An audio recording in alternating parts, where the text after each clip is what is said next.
What's going on, folks? Ted from Immersion here, and I just kind of wanted to give you a little bit of a question as well as a D&D story here. We just got done finishing streaming our Evil campaign, which if you don't know, we do stream at least twice a week. Every Tuesday is my homebrew game, except for the last Tuesday of the month is an Evil game where I get to be a player. And I'm playing a tiefling whispers bard named Temerity. And I wanted to discuss the concept of a player stealing the show, as it were. And I'll explain that a little bit more later, but I want to set the scene for you here. So it's an evil campaign, right? Our characters are evil, villainous people doing evil things. It's what happens in an evil campaign. We stick together because we do more chaos and we do better work together than we do apart, but we're not sticking our neck out for any one of us because, unless there's some sort of beneficial gain to it, financial, owing someone something, having information power and whatnot. So to set up a little bit of the backstory, I guess I start with the party, right? My character is a Whispers bard. He's sort of a liar, deception, mind manipulator, poisoner type guy, right? So he's not overly strong and he's not like a performance persuasion style bard. He's more, he's decent at those because he's a jack of all trades, but he's a liar, right? He doesn't believe anybody tells the truth. He has magics he doesn't really have a ton of offensive magic. Like he has shatter and a couple cantrips, sure, but the most stuff he has are things to deal with social situations. He's very much a face style character, right? With things like, identify and invisibility and mirror image and suggestion, display magic, dimension door, those kinds of things. And we basically got a mission from the crime family that we're working for, that there was a noble in the town who wasn't paying his protection money, and we were going to kidnap his daughter to get him to pay up and then pay a ransom on top of it. I said I was going to talk about the party, so let me come back to that for a sec. We have an Azamar Order of the Lichen Blood Hunter, right? So she is a melee character and sort of investigative in that nature. We have a half-orc zealot barbarian, and we have a half-elf fiend-packed tome warlock, okay? So to give you a concept, we only have two real magic users, right? The Blood Hunter and the Barbarian are melee folks, that's their focus. And the Warlock has obviously got spells, but we're limited to 2 spell slots here and, not much else. So I'm clearly the one with the most versatility of spells and the most spell slots to use. I should also say we are all also level 7. So I only have 1 4th level spell slot at this point to give you some perspective. So the mission is to, again, find a way to extract the daughter from this noble's house and bring her back to an established safe room to just have her stay there until her father comes out, pays the money he's owed, and then pays the extra ransom for it. And then obviously our party will get a cut of that, being the ones who did the kidnapping. So in a process of casing the joint, we found not too far away from the family's household is an abandoned building where we can, set up shop. We cased the joint during the day and found that at any point there are 6 guards on duty. Some are independent guards, from the family. Others are Baldur's Gate city guards. This is in Baldur's Gate. There's a large gate/wall around the house. It's 40 feet tall. And somewhere inside there is, the daughter. And we find out that she's about 10 years old. There's a fountain with a little bit of a stream inside there, so we think maybe that's an option. And then we do a little bit more research. We find city sewer plans to try to figure out if we can find a way up through the sewers. That doesn't really seem to pan out well. We learn that when the guard shift changes are, and it seems like there's pretty much a quick shift change. New people show up, old people leave. But at that given point, there would be 12 guards if you happen to time it incorrectly. The building is made out of brick because an original plan was to set the building on fire and try and flush the family out and then snatch the daughter then. Also, she's only 10, so it's not like she's going to be rebellious and try to sneak out because she's a teenager, wants to see the town at night. So we then decide to case the joint at night and see what's going on. There's braziers lit on the walls, so there's some option people might be able to see us if we try to sneak in. And the patron of the warlock sends an imp to her, has an imp that's with her. It's not, her familiar or anything. It's just basically the patron's eyes to make sure she's doing what he wants.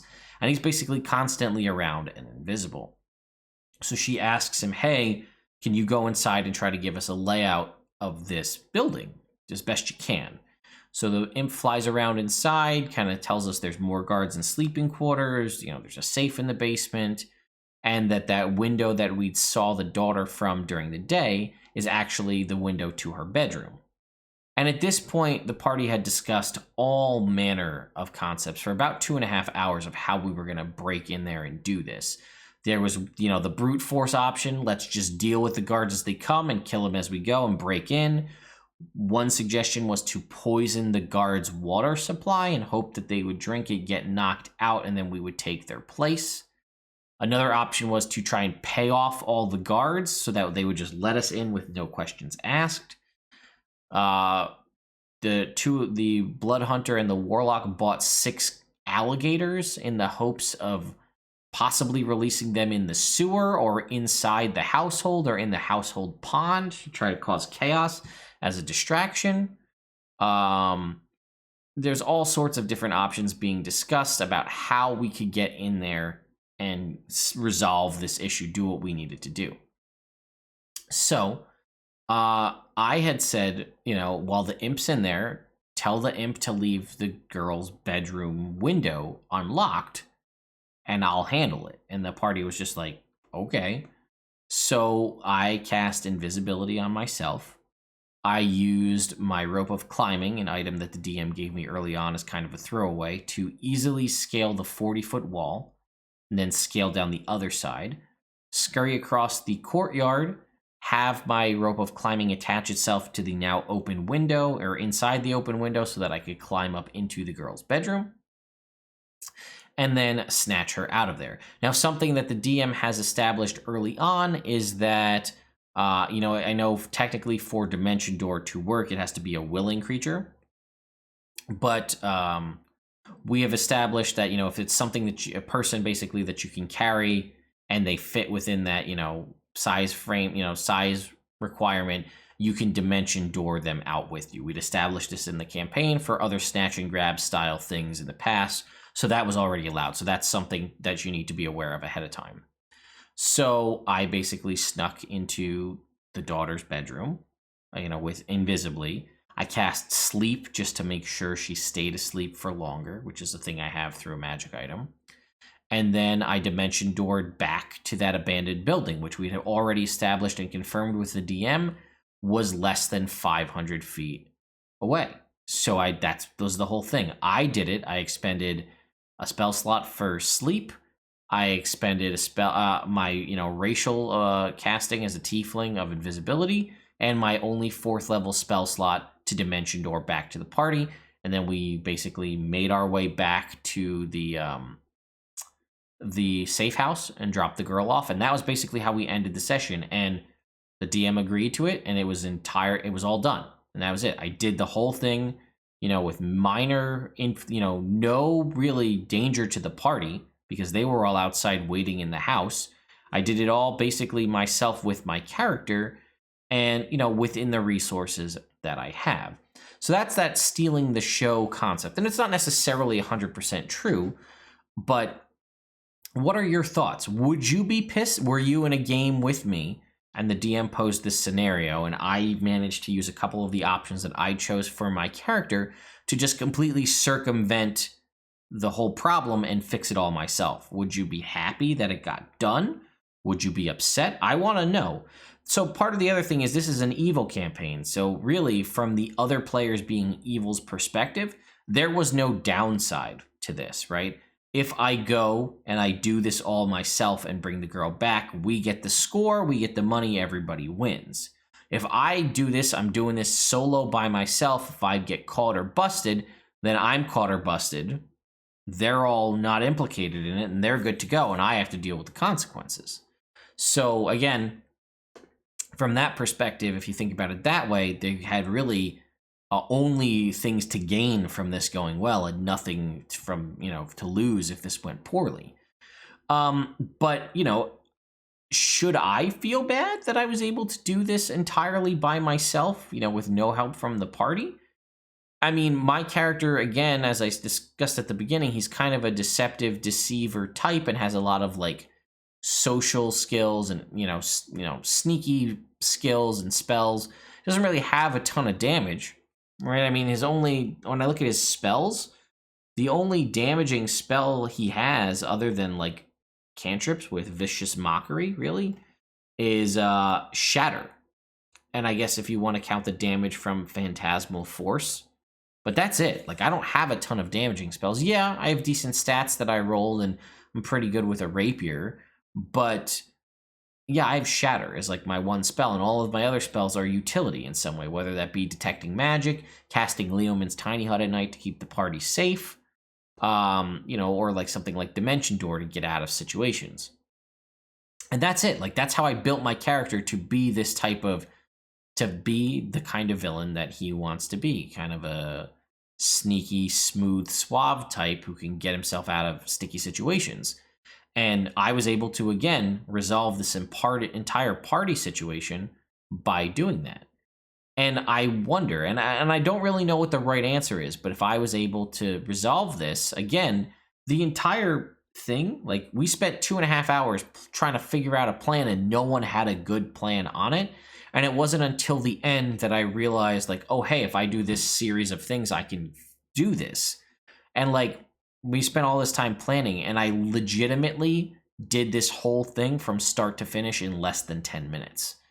So, like, to a degree, from you potentially as a watcher of this video or the other players, we spent about 2.5 hours wasted time in theory, right? If we could have all solved this in 10 minutes, if I just did it.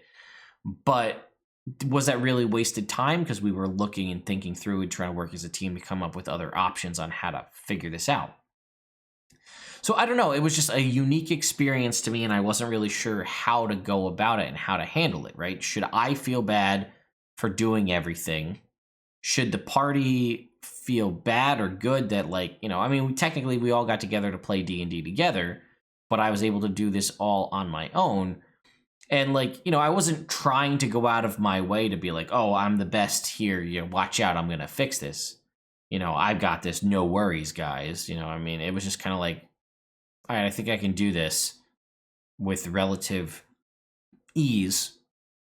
What do you guys think? And they were like, that's usually the best plan, is if we have a plan we think we can, pretty much execute securely with no downside, then go for it.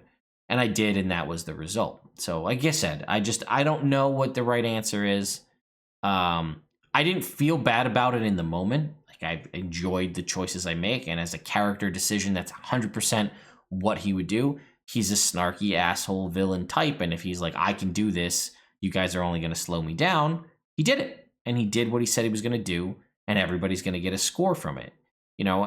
He's also not going to belittle them and be like, well, I did all the work, so I should get all the pay. It's fine. He doesn't care about that. Money's not really a big issue with him. He's more about gathering secrets and power in other ways rather than just monetary coin. So I don't know. It just, like, it occurred to me after with the Zoom call ended, like, oh shit, maybe I'm kind of an asshole. I don't know. You let me know in the comments down below. I'll see you all next time.